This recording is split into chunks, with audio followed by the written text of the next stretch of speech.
So now we're going to hook this up to the computer, and we are going to program it for the Amiga.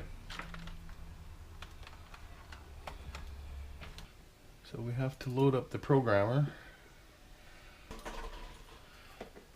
Here we go, it's in the Amiga directory, and the utility is right there. Run. So anyway, this is our little utility.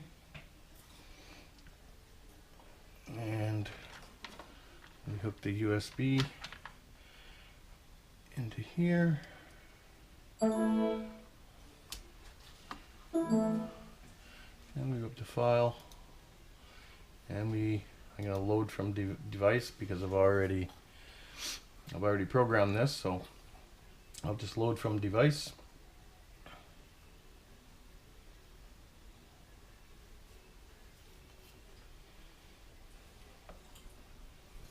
Load complete. And we'll see our settings here. Most of these you can leave as they are. You see I've got device 1, 16 gigabytes, and then I divided it into 2 gigabyte drives, which give me 8 on the Amiga. And that's about it. After you do that, you take it back, you plug it in the Amiga. And you have to format the hard drives. One thing to be very clear on is these end-of-line resistors. I don't know if you can see it, but the writing is facing out to that way on the board. When I got this board, they were flipped the other way. They would not work. It took me about 6 hours to figure that out. Anyway, it's figured out now. So once you've formatted it on the Amiga, you bring it back to the computer.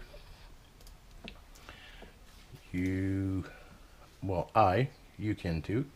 Load up WinUAE, which is an Amiga emulator. Start it up and show you what it looks like. Now that we have it all loaded up, the workbench disk here is one of the disks that is on the actual SD card with all my setups. Telnet, startup, all that. Super drive. And where it says Amiga hard drive here, that is my swap file that I use to copy things back and forth. But all these other drives, files 4, 3, 2, 1, files, programs, these disks are all on the SD card, and I have them when I'm on the Amiga as well. And they're pretty quick. Cinemorph programs, some programs that I've had way back. But later on, I want to hook up the Raspberry Pi basically as a network device, so I can get out to the internet, and then I can do the Amiga Telnet stuff, which will